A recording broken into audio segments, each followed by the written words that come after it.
that better?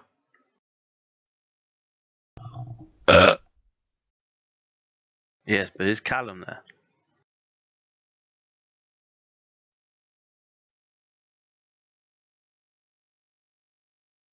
Callum! Now can you hear me? I can hear you. I can hear myself. Okay, let me try. I think I need headphones with a microphone in. This is going to be awkward.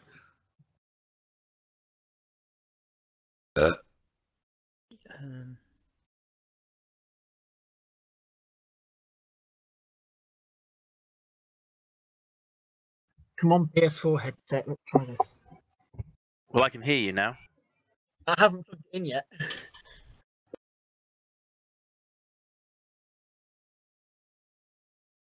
There's a lot to be said for Corsair headphones.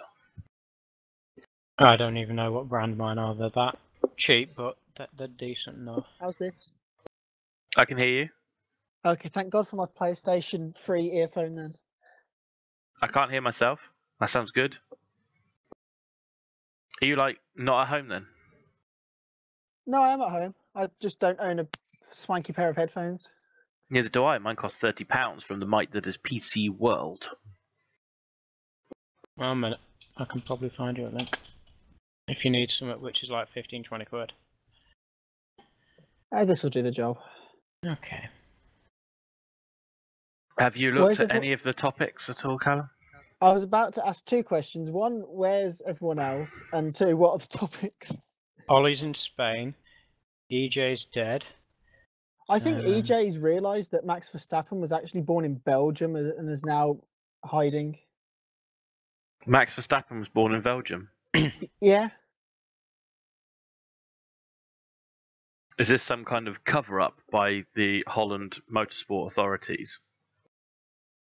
He's like Nico Rosberg. Rosberg was like born in Finland, went to school in Monaco, and then lived in Germany or something.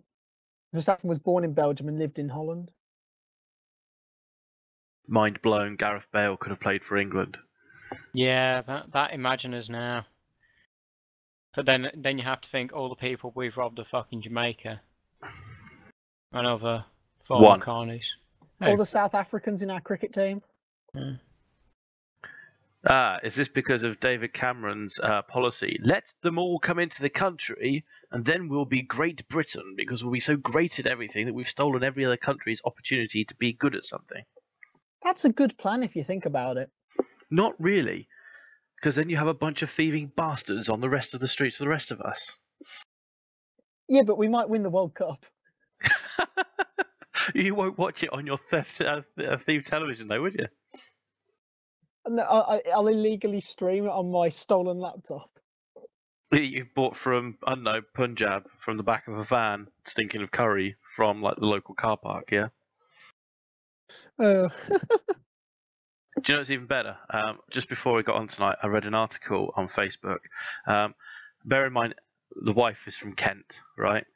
And there's someone's linked the wife into this just because it's Kent, saying that a mother bought her daughter 12 packets of cocaine to celebrate her 18th birthday. I mean, what kind of mentality? To be honest, you could have said, welcome to Boston. And it would have just worked as well. It's just, what kind of thinking, what kind of mentality do these people have? Again, I repeat, have you been to Boston recently? Have you been to Kent? I have actually, not recently, but... Yes, but I mean Kent, not good Kent. I've been to Sevenoaks. You didn't go far enough. No, I didn't go deep enough. Yeah, if you go deeper, you'll get to Ashford. You go deeper underground. Then you're in a whole world of pain in Ashford. I've been to Ashford. I just got out. Oh dear. I can't view the topics because it says I haven't been given permission to view them. What? Have you not been on the forum for that long? Well, a minute, I'll drop the Giazzo in. No, I think it's in an admin group chat that I haven't been added into. No, it's just in the normal forum. 1 second. No, I can't post it in the admin. In the stop drop gaming for it. Maybe I wasn't logged in. I'll just load it back up. Just click in the admin chat on the TeamSpeak. I put a Giazzo. I got kind of confused with the Lotus, Renault, Red Bull, Mercedes, PD, PSRA total. What does that mean? So I guess that means I am going to present tonight then. Where am I looking for the topics? Okay, in the TeamSpeak chat, click where it says admin channel right at the bottom, pretty much. Then it should be, I put in a Giazzo link.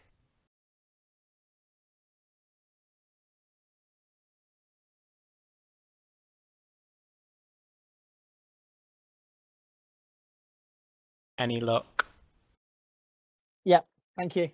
Okay. Unless, of course, Callum wants to present.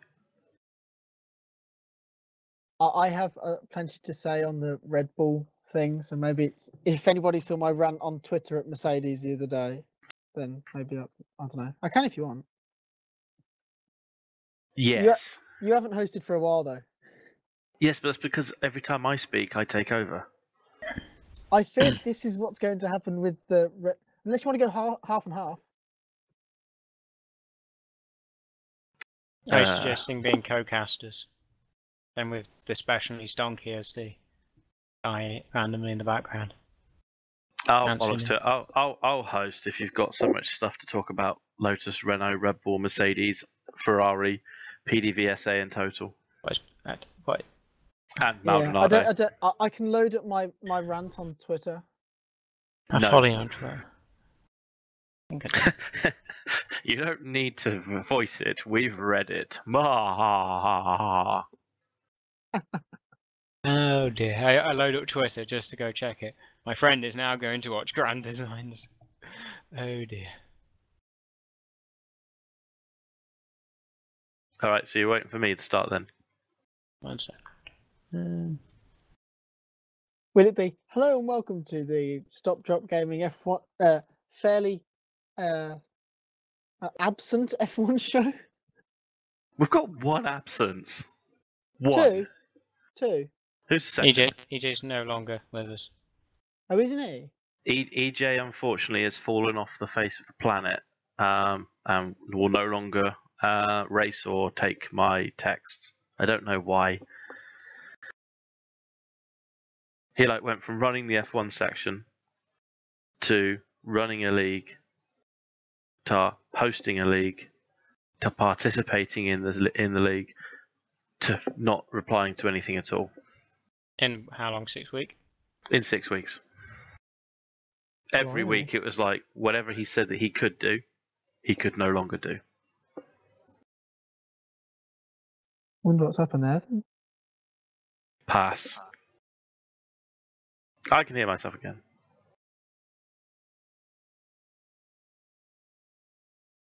Just speak then, see whose headset may also be coming from mine, because I have crap leakiness. Leakiness? No, can't hear myself anymore. Where's other Callum then? Or is he? He can't make it tonight. He's there in the background. If he makes it, he makes it. I need to just put it out there. I might be a doubt for the Singapore one. Yeah, that's right. Right. Because it's Freshers Week and God knows what could be going down. I know I will miss one in a few weeks, depending on, because it will be on the Wednesday. I'm a stalwart. I turned everything. 1 second, I'll tell you which one I may miss. Yeah, I miss Singapore, point blank, because I'll be in Birmingham at the time. So maybe we rethink. Be in the city that I'm departing. If we could show it on the Tuesday, I could do it, but if we had it on the Wednesday, no. Well, definitely not the Tuesday. Definitely not the Tuesday. That's Villa Blues. I'll be watching that game. Okay. You'll be losing, sorry. What's that? No, I'll be watching the mighty Villa destroy the terrible Birmingham City in a pub in Southampton. That's what I said. You'll lose in Southampton. Yeah, I'm going to start uni on Saturday. No, Do you know not where I Saturday. live? Where? Poole. That's near, isn't it? Yeah, it's about 45 minutes away. Ah. We host it via the Wi-Fi at the pub, and I just go in if we do it on the Tuesday. How weird's that then? So I'll be going within 45 minutes of where Steve lives, and then Stewart will be travelling up to where I live. I will be at the hotel sapping their Wi-Fi if necessary. Well, I could wait. Is there a TeamSpeak app for Android? Because I could just basically phone in. Yeah, and do there it is. that way. There is, but I believe you have to pay for it. Ooh. Well, I know you have to pay for it on iOS, so you might get it for free actually. I thought it was free because I've downloaded it and I've tried to dial in before. I don't know why Ollie doesn't do it at the moment. There's one which is £3. Wait, £1.50, and then there's one which is free. Well, I know which one I'd go for. Yeah. The £1.50 one. Let's get the free one. Because my bank says otherwise. Yeah. Oh, Callum. Yeah. Screw your PS4. I've got Forza 6.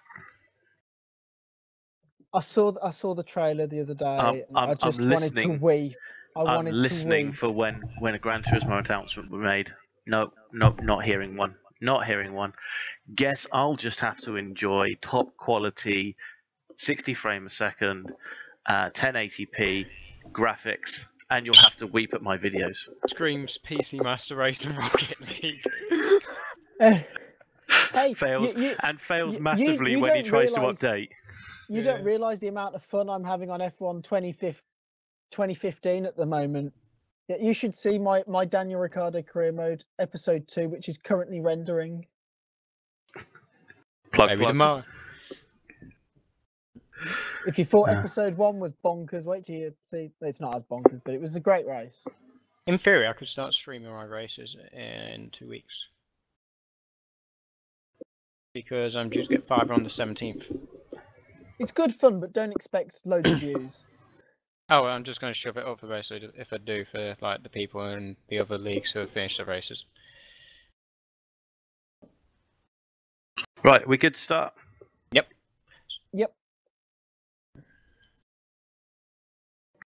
Hello and welcome to the F1 show over at Stop Drop Gaming. I'm your host tonight, Stephen J. Hayes 83, and I've got my regular guests. I've got Stewart. Hello. And I've got Callum. Hello. Mr. F1 Radio himself. Ollie, unfortunately, is not with us. He's over in Alicante, enjoying the lovely sunshine. Oh, actually, the video that he's shown us is of tipping rain, but hey-ho, there we go. He sent us through some of his replies, and I will be replying on his behalf to certain posts that we'll be talking about tonight. So, wonderful race this weekend. Did you guys enjoy it? It was... Sort of. It was eventful. I mean... The start with, what was it, the complete and utter meltdown from Raikkonen, and how everyone got through without even a crash or anything, beggars belief. Well, we say everyone got through without a crash. Both Lotuses were out within the space of about 30 seconds of each other, but probably the less said about that, the better. So anyway, Lewis Hamilton steamed through to take the victory. He got the slam dunk, did he not? It was top of every session, fastest lap, and on the pole position. But it got a little bit hairy towards the end there, didn't it? Callum, what was your thoughts when Mercedes started asking Lewis to go just that little bit faster with a few laps to go? Well, at the time, it was completely and utterly bemusing. I believe when they said strap mode 3, I believe their strap modes go from 1 to 7.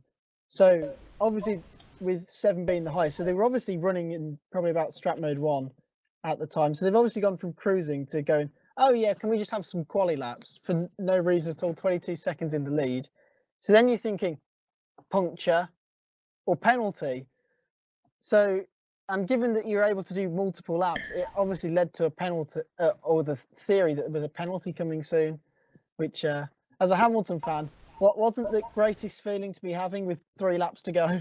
It kind of did have a bit of drama to the whole situation because he just ran away with it, pretty much. Vettel couldn't really challenge, and he was pretty much just, he had a pit stop in hand pretty much the whole time.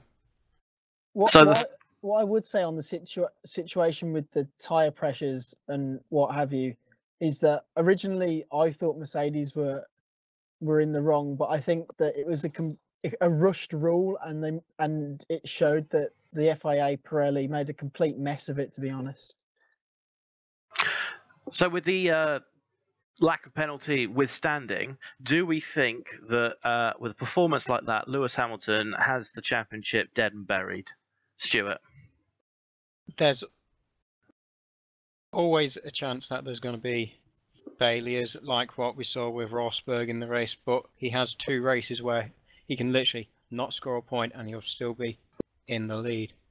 At this point, I'm going to say pretty much it's buried. He's got it in the bag. The problem that I have, I think, with it is you can never say never, but if you look at the whole season, Vettel's been closer to Rosberg than Rosberg has been to Hamilton. Hamilton's just been a little bit been Vettel-esque from the last few years, you'd have to say, but I think it's getting to a point where he's almost won it. But never say never. Hypothetical here. Who do you think would be closer to Hamilton? Well, in terms of position, Rosberg to where if he swapped with Vettel, or Vettel if in comparison to Hamilton if they swapped. It kind of doesn't make sense the way I put it, but who's actually? I know what you were saying. Yeah. If Hamilton was in Rosberg's position and Rosberg was in Hamilton's, would you still go with Rosberg winning it? You'd probably say no. I think I'll go a different way. I think if you had Vettel in the same machinery as Hamilton, I still think Hamilton would be on top. Would be my take on that. I don't think it would be as much as a complete walk. Well, he would get a canter the way he is with Rosberg winning the car, but yeah, I'd go with you. Not gonna lie, I would love to see a Vettel-Hamilton partnership in the same machinery. That would be a phenomenal thing to watch. Do we believe that there would be a clash of egos, though? I don't care. Situation. I think from a racing perspective, to watch those two fight tooth and nail every Grand Prix weekend would be absolutely phenomenal to watch. I'm not denying that from a racer's point of view, but from a management point of view, could a team physically, manage it, or do you think that we could end up seeing not to the same level, but Prost-Senna kind of thing, or Vettel-Weber kind of relationship happening? Well, what I would say is that Vettel is very much out of the public eye when not at a race weekend, so I could imagine Vettel being very easy to manage. And Lewis kind of does his own thing anyway, so I don't think it's as bad as people would make it out to be. Yeah, someone needs to tell him that blonde hair, though, is the wrong way to go forward. So anyway, moving on. So with nearly Deflategate taking or robbing the victory from Lewis, what was people's thoughts about an almost Ferrari win at Monza? That would have been quite a sight to see, would it not? Even if it was a Sebastian Vettel victory, Callum? Go the finger. And that silence says it all. Yeah.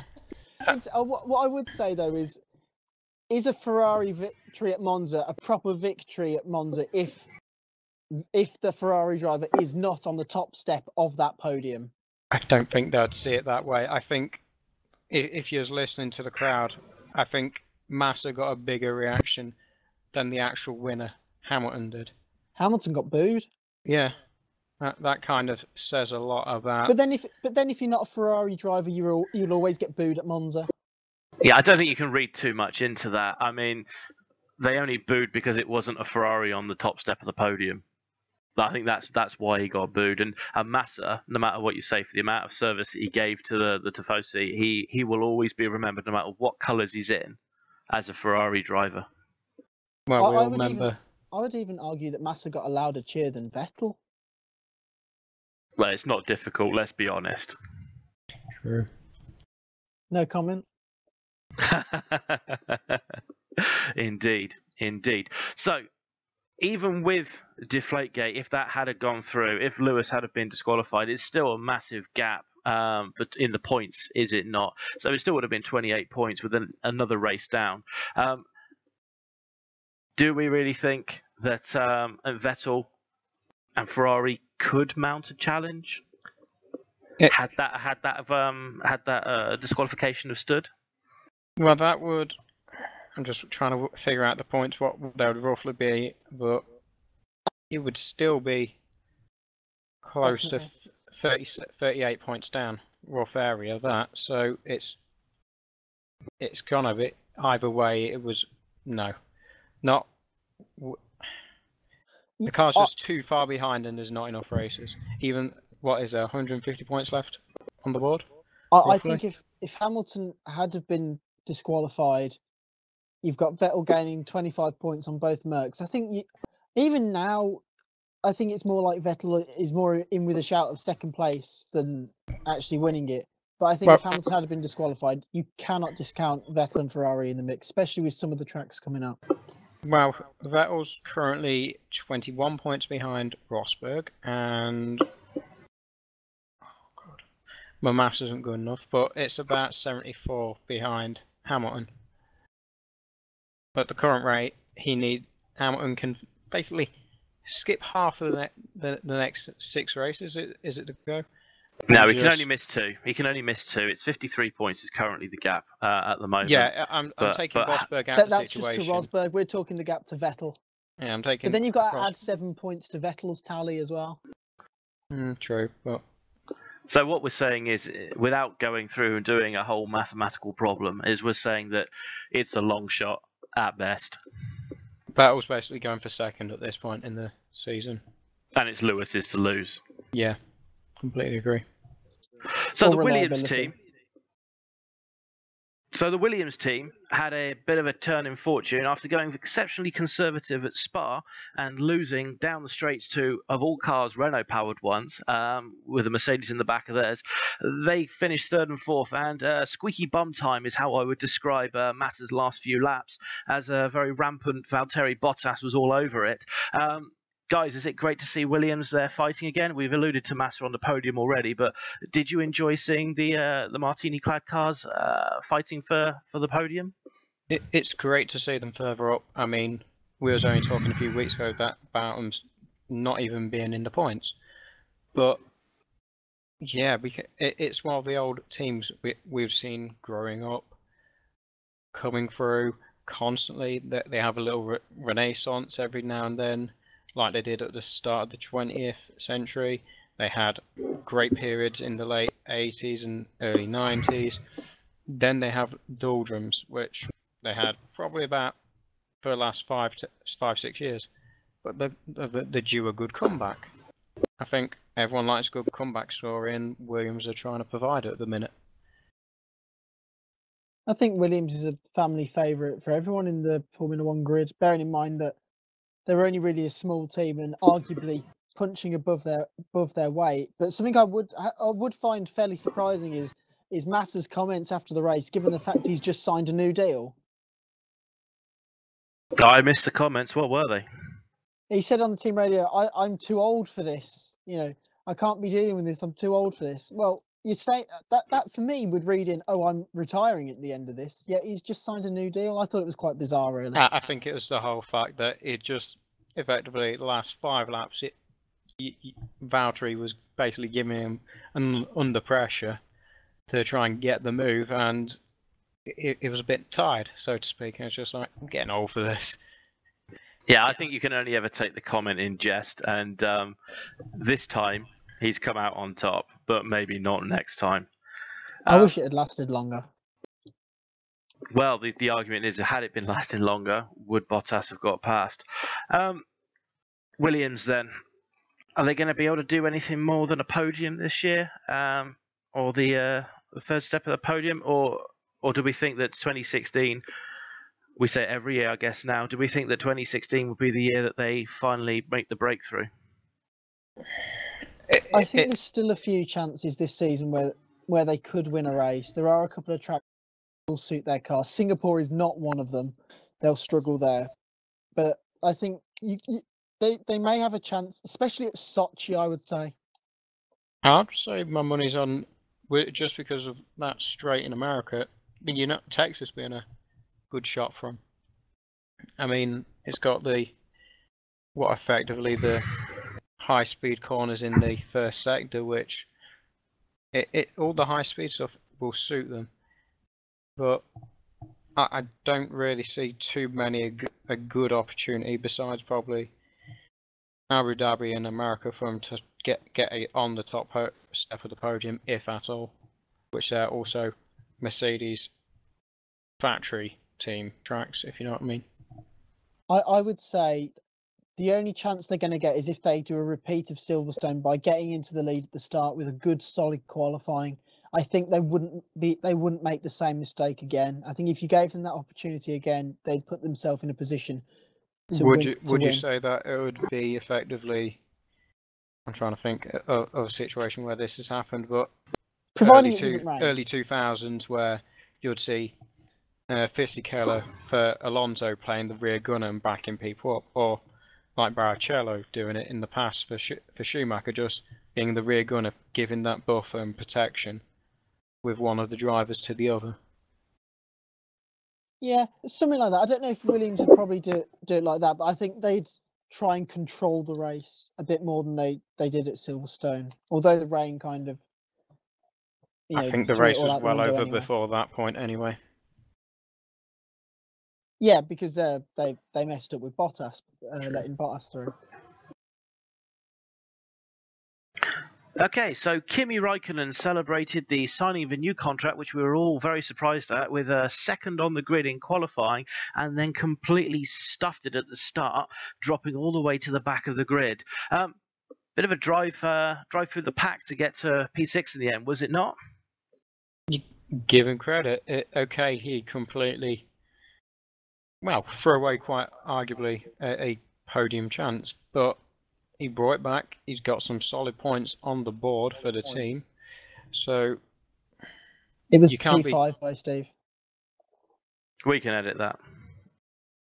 So you can't be completely angry at him, but give him credit. It was a good drive. Yeah, I think it was a good recovery, really. But I don't know. Yeah, you just know that kind of thing wouldn't happen to Sebastian Vettel, would it? You know that if that mistake was going to happen, it would happen to Kimi Raikkonen, wouldn't it? You know. You say that.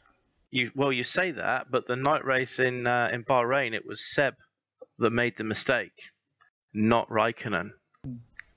Do we think that? I mean, like the mistake at the start, you kind of feel Seb wouldn't make a mistake like that at the start. I don't know. Put it out there. Do we think that when he came in to the sport back in the early 2000s to where he is now, has he lived up to his potential? I mean, he's had one world title. He's basically gone off AWOL just because he didn't have the motivation anymore. Could he have won more world titles and done X, Y, and Z compared to where he is now? I don't suppose it really matters if you've won it once.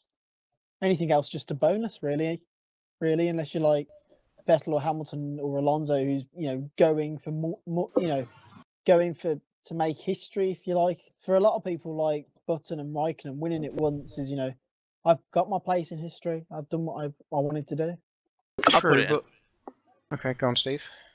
I'll put it another way. Could anyone other than Raikkonen decide one day that they're just going to up sticks, go and do something else for a couple of years, and then decide, do you know what? I might just come back. Does that not show a strength and conviction in the individual that they believe so much in themselves that they're happy to go and do something else and come back and change it? He's got a strong personality in that aspect to just have such determination. I can do this. I can go out there into a sport what I probably haven't done before, and be competitive, which he did at the time. But then he's come back. He's picked up, what, did he pick up a win or two? 2 wins. But he hasn't done anything near what he did in his quote-unquote first stint or career in F1. I think we can all agree that one. Wouldn't you say that him leaving rallying and coming back to F1 would denote that he made a mistake? Given that how uncompetitive he kind of was in rallying as well. I don't think it was a mistake. It's just, okay, I've done this for a few years. I'm going to come back to it. Because, I mean, we've seen crossovers from, no, it's completely different, but rugby league to rugby union and change back. But still kind of the same game, kind of the same idea, just different technique, different rules and such things. It's kind of like riding the bike, but I don't think he's come back and hit the same levels as he did in his first stint. But I think what it does is it sort of paints a picture, because it was Lotus that brought them back, and Lotus is the next subject to jump onto. I think it paints a picture of the kind of decisions the Enstone team these days are prepared to make, the gambles they're prepared to make. So going on to Lotus, after Spa and the podium, a woeful weekend for the two drivers, out, as I say, within the space of 30 seconds of each other. But it's really what's the politics that's going on outside of the sport that's a bit of sort of questionable at this moment. So as we know, Lotus are in dire straits. Renault are in talks to buy them. That's then going to jumble things up. So prior to this recording, we were all prepared to be talking about Mercedes going into a Red Bull. That today has now changed to be a Ferrari potentially going into the Red Bull. And McLaren now looking over their shoulder as Manor perhaps getting a Mercedes engine. And this has all been stirred up because of Pastor Maldonado's oil money and a clash perhaps with Total as well. I mean, seriously, this is a bit of a mess, is it not? I mean, Stewart, do you want to try and sort of unmuddle this and try and work out who's going to go where? Because we've had talk of Perez and Maldonado switching to try and solve the oil money issue. I mean, Stewart, give me your thoughts. F1 has always been about politics and money. We can't deny this. I think Renault have had a team in the past. I believe it is effectively the current Lotus team. They've won world titles. They're not doing the same quality of job as they with the engines as they would hope to be. So they're hoping to, in theory, go back in, take them back to at least, rather than a bottom end of the mid-pack, to competing for the world titles again. That's what they'll be wanting. Red Bull are in a situation they're not going to get the best engine. Why in God's name would Mercedes give it to them? They wouldn't, shouldn't give their best asset to their biggest rival. On that basis, them getting the second best engine in the Ferrari at the minute, that is, I'm going on next season, the engines stay where they are, so to speak. But I don't think it's going to close the gap to where Red Bull are going to be competing. It's going to get them closer, but in terms of the whole oil crisis, so to speak, is what I'm going to call it. But Maldonado is simply there because of dinero, and he's won one race pretty much in the most topsy-turvy kind of season that we had, with 7 different winners in the first 7 races. It's just, I think his time would have come before now if it wasn't due to oil money, and if Perez moves across teams because of kind of the money and other such things, I think he is a better driver and will do a job which Maldonado can't physically do. So Lotus apparently have had an offer of 65% to be bought out by Renault immediately, and it's something they've got to be considering, because apparently they can't even get to Singapore. I mean, Callum, what's your take on this whole situation? As I understand it, Lotus will be going to Singapore. The Renault deal was reportedly going to be a 2017 thing, but given the real bad financial situation that Lotus find themselves in, I think that could become a 2016 thing. As I understand it as well, Mercedes have rejected giving Red Bull an engine. Hence, I had a small rant at them on Twitter. But as what I hear is Red Bull are going to Ferrari power next year. Do you think that Mercedes have said no because of the negative comments that Lewis Hamilton put out into the press? I wouldn't say that's the sole thing, but I think Dr. Zetcher and the head people at Mercedes haven't looked at the big picture. I know if you were Mercedes, you know, and you're looking at it at face value, you go, we're 2 seconds a lap faster than Red Bull. We know how good their chassis is. If they'd had our engine last year, would they have challenged us for the title? Probably yes. And you look at it and you go, why would we? While we're winning, you know, we're gonna win this year. We probably will win next year. Why would we jeopardize that? But if you look at the big picture, I think something that Toto Wolff said was, you know, Red Bull is a trendy young brand with young people, and then that can only help promote Mercedes as a brand. I think if you look at the big picture, and you know, Mercedes are always talking about the, you know, they want F1 to look good and stuff. Giving Red Bull a Mercedes engine, imagine what that would do for Formula One. But then again, it's going down to politics and money, them trying to get a brand around the world with a younger audience. It's just a whole political thing, them giving the engine, then they get money. It's all kind of wraps itself nicely up into a neat little wall there. I would agree. I think the whole situation that's kind of evolving does kind of make sense.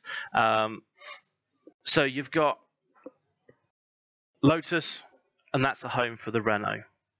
We'll kick Maldonado out because we want total now. We don't want oil money. All right. So theoretically, we'll suggest that Perez and Maldonado will switch if Force India would take him, but that's a lot of money to run that team. Red Bull and Toro Rosso. Toro Rosso has been talked about going back to Ferrari. It would make sense for both teams to have the same engine. Can I put something in here? Go on. With Mercedes rejecting Red Bull an engine, Red Bull are obviously going to go to Ferrari power.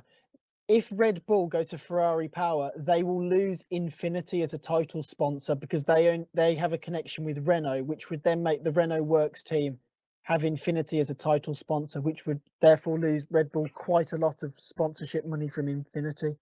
That's not confirmed though, is it? The Renault do have Affinity as kind of an off-brand, kind of, or their Japanese kind of flag. They also have Nissan as well, but do you know what I'm saying? It's still a brand that you'd still promote, isn't it? If there's a contract in place, I think you would have a situation with a Ferrari power and Infinity written all over the car. I think Red Bull are going to go basically, if the money's there, we don't care, to keep their team kind of going, getting the revenue in. If they've got to do that kind of a thing, they will do. Also, with Red Bull not having a Mercedes engine, it opens up a possible Aston Martin shareholding stake in either Force India or Williams, since they have a Mercedes engine and have a stake in Mercedes.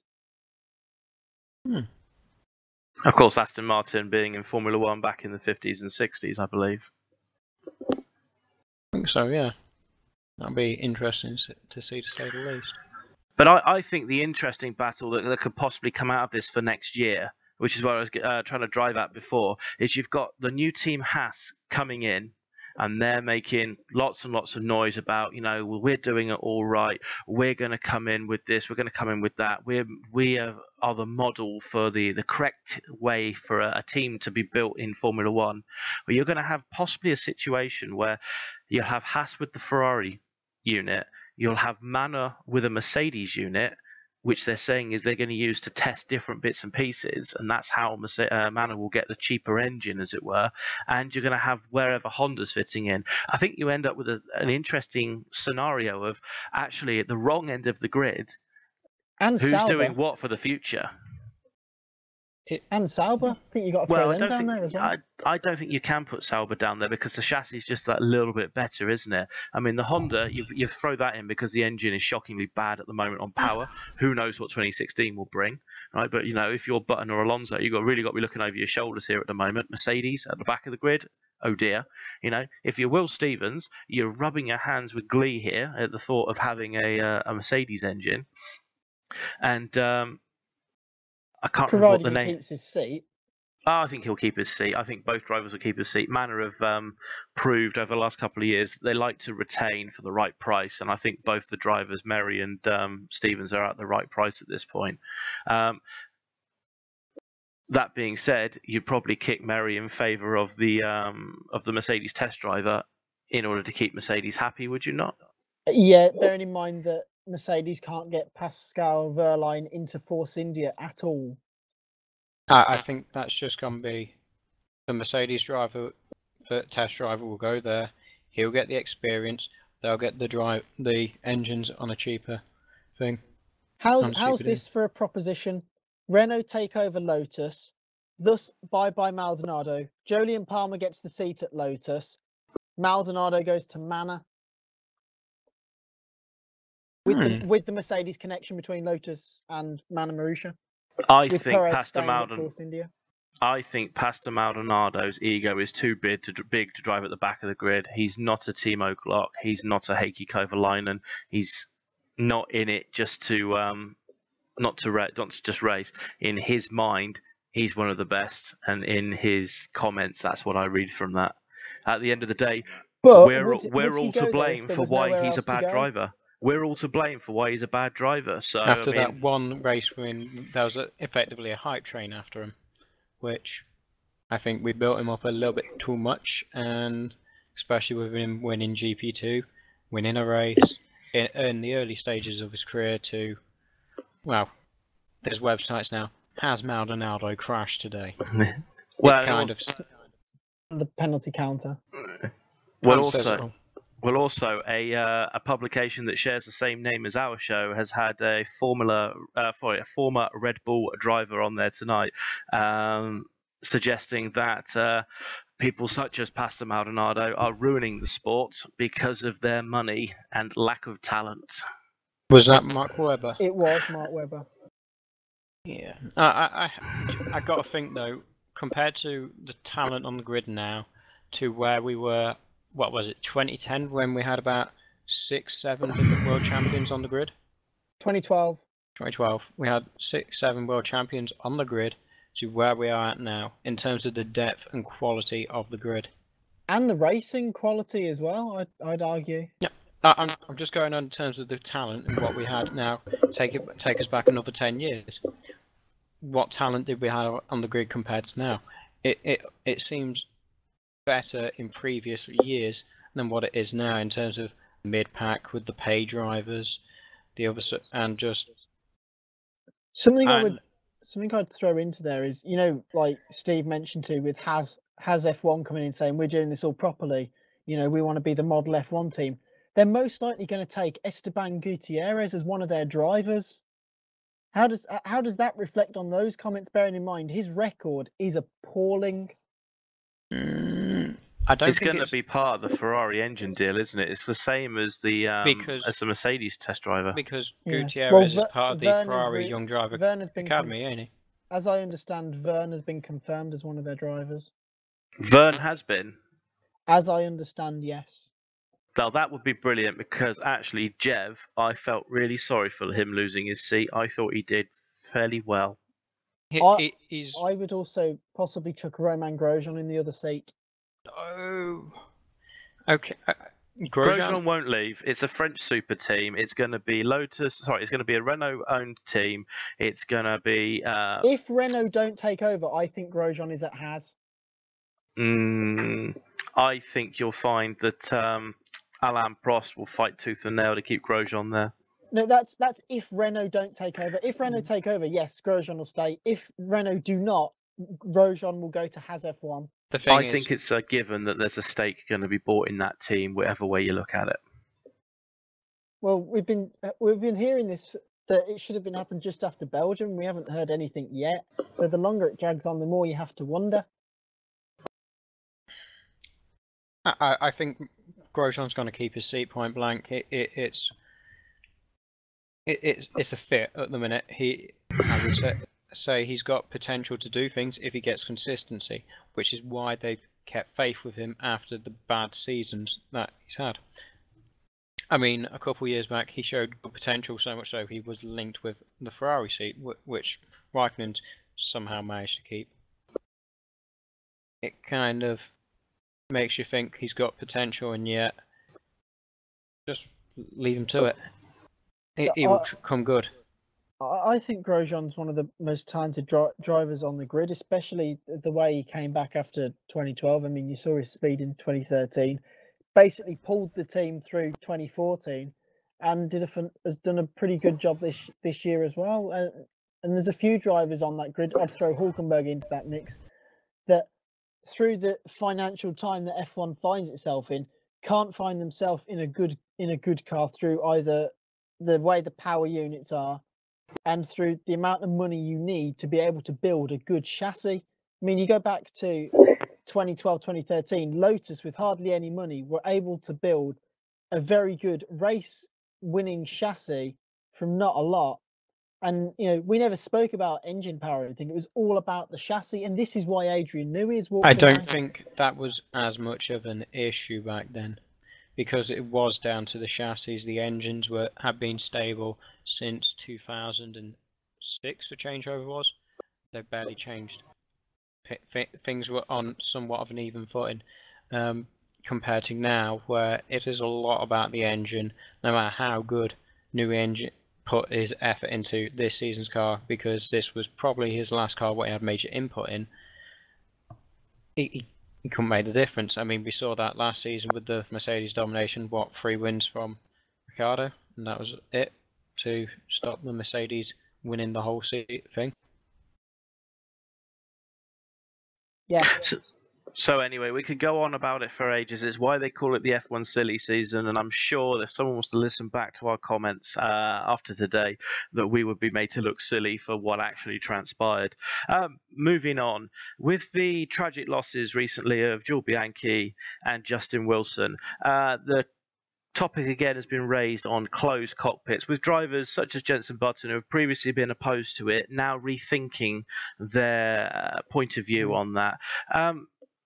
Callum, I know that this is something that's quite close to you. I mean, how do you feel about bringing a closed cockpit to a Formula One racer? I understand every single argument as to why you should bring a closed cockpit into Formula One, but I agree with the comments of Nico Hulkenberg, and I know some people might think I'm not seeing the big picture, or I'm a heartless beep. I am opposed to closed cockpits in Formula One, and I think I always will be. If I wanted to watch a sport with closed cockpits, I'd be watching WEC or touring cars or what have you. Le Mans. Yeah, Le Mans, WEC. For me, Formula One is an open cockpit racing. The drivers know the dangers. They wouldn't be racing in it if they didn't know the dangers. They've chosen open cockpit partly because of that kind of danger over people who drive in touring cars and Le Mans, WEC. I don't think it's I'm going to just come in there at this point. I don't think it's danger. I think it's adrenaline what will get them pumping. Yeah. I completely understand from a safety point of view and why they're coming, but I think from an engineering point of view, I think it would help them a lot. I mean, it would smoothen out a lot of the kind of, I don't know, it would help aerodynamically, point blank. The problems I have with the closed cockpits, you've got two designs going at the moment. You've got Mercedes looking at the Halo concept. For me, that, is the lesser of two evils, I suppose. But I don't think it would work with, especially small bits of debris and stuff. And from the animation we've seen, there's a bit right down through the middle of the driver's eye line. I mean, they've got poor visibility as it is. I don't think that will work. The problem I then have with the jet fighter style one is that in the accidents we're talking, in the recent accidents, Maria De Villota, Jules Bianchi. That fighter jet design, I wouldn't have saved their life.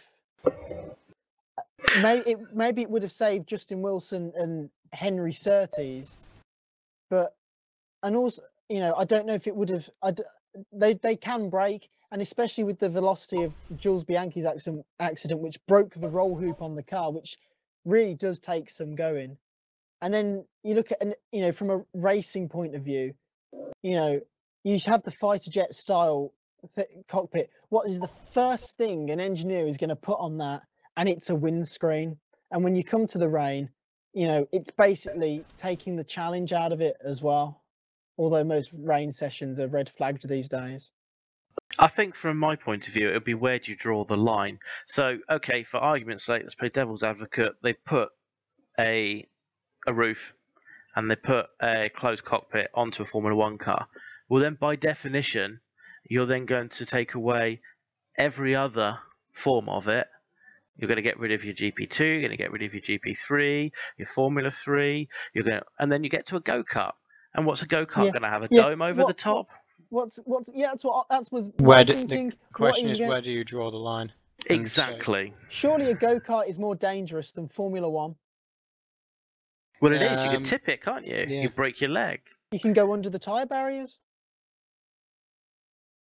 I think we all agree that as fans, and I think it's quite important that this is a fan's perspective here, because I believe you're going to have the two different views from racing, aren't you? If you're actually in there doing it yourself. I think from a fan's point of view, we find it exciting to watch someone get into a car, drive 200 mile an hour at breakneck speed, round a corner, such as Parabolica, on the edge, and get away with it. That does fire a certain amount of adrenaline, whether you're actually observing that or whether you're actually doing that. And I think if you were to take that adrenaline away, I believe that you take away something of the actual driver skill as well. I mean, I'm going to put it out there. Sorry. If we saw kind of this in 10, let's say 10 years, that they had it was all incorporated, would people in let's say 30 years say, these were the gladiators of the day? Or will they still hark back to the Senna days, the Jackie Stewarts of the era? They'll hark back to the 70s, 80s and 90s, when it was effectively real men driving real cars, which took talent rather than just effectively sanitize things that were just basically designed on a computer and nothing like the heritage. Here's a question. Would you watch Formula One if it was a closed cockpit racing series? Probably not. But I would have to agree with you on that. From my point of view, I think at 200 mile an hour, you're on the cusp between what's sensible and what's not. I think if the cars go 250, 300 mile an hour, I think you're in the point there where anything that comes down is like a missile and you'd have to have closed cockpit. But for as long as the car's doing 200 miles an hour, I think that you should continue with an open cockpit sport. This is part, after Jules Bianchi's tragic death, it kind of came up and dissipated fairly quickly. It's because of Justin Wilson's. And I think people forget the difference between Formula One and IndyCar, because I believe it was at Indianapolis, am I right? Indy, yep. Yeah, that's an oval track, and the concrete walls and the cars are so close together. If there is an accident, you are with a big potential accident of being hit by debris, which is very different to a track in Formula One, arguably other than Monaco. It's very rare that you'd have a similar situation in Formula One. I think the thing is with an oval, it's a constant speed. It's a constant top speed, isn't it? And that's what it is. And so, like we said before, anything becomes like an absolute missile. So anyway, we've mentioned Singapore. Let's move on. But very briefly before we do you agree, guys, that taking specific penalties at specific tracks, as the Renault Power cars did, in order to get a fresh engine and fresh impetus, is the correct way to go? What does that take away? It was a tactical decision which kind of I disagree with, but it just for the fact that it handicaps them over races and takes the spectacle away from the fans. What I'd say is I think the fact that they have 4 engines this year is a bit of a joke, bearing in mind they had 8 the other year. I mean, we saw how they struggled with 5 last year. To limit it again this year was a bit of a stupid decision. So I think they've been unlucky, really. I think they're right. They're well in their right to do that, and I think you can't blame them for it. Well, I think we all remember the days of the V8s and the V10s. You could have a race per a race and an engine, then just bring a new one. An engine per session. Yeah. So with that in mind, then, do you expect a lot from the Renault-powered teams for Singapore? Callum? Yes. For Red Bull, yes. Given how well they did at Monaco, I think they're podium contenders. Red Bull, with the fact that they're kind of the exception with the quality of the chassis out of the Renault-powered engines, but not really. It's still going to be not as much of a complete and utter domination from Mercedes power and possibly the Ferrari Works team, but I think at Singapore you've got to take Williams out of the podium equation because their car's just not going to suit the circuit. Therefore, you've got Red Bull with a very good chassis, with the track not anything, it's not based on it's not a power track at all. They then become podium contenders with Ferrari. Whether Ferrari can push Mercedes, that remains to be seen. If the tyre wear's high, then yes. Are we pretty much going, if things go perfectly fine, Mercedes 1-2, then it's pretty much a case of who out of those 2, maybe 3 teams, if you see someone come out of nowhere, can get basically the last slot on the podium. Yeah. I'd also say McLaren Honda will have a better weekend, given it's not a power track in Singapore. What are we going to see him competing for 10th for a change? Between 8th to 10th, I'd say. Yeah. We can only hope. So just to close then, let's give you our departed friends' views on the topics that we've spoken about tonight. So, championship buried. This is what Ollie's had to say. Rosberg has got to hope that Hamilton has had the same bad luck that he has had lately, doesn't he? I don't think that he has the pace on track really anymore. Hamilton is completely dominant head-to-head, and Rosberg knows that. Although a single DNF from Hamilton could turn it around for Rosberg and give him something to chase. Do we agree? Completely. I'd say that Rosberg's got arguably more important things on his mind now with the birth of his child than, maybe chasing after Hamilton now. But really, it's the better drivers that could put that emotion to one side and go out and do the business, is it not? Anyway, Deflategate and a nearly Ferrari win at Monza. This is what our friend had to say. I missed most of this watching the highlights on the BBC, so let's wait for to get sued for that. But as far as I saw it, Merck were well aware of the issue during the race, and that's why Hamilton had to push at the end to make sure he was far enough ahead of Vettel that any penalties wouldn't make any difference on race results. Even when I was watching it live, in inverted commas, I thought it was fishy when they were encouraging him to push at the end. My prediction for a Vettel win almost came through, he said. Well, it didn't, Ollie. Sorry. Williams Renaissance or resign to 2016.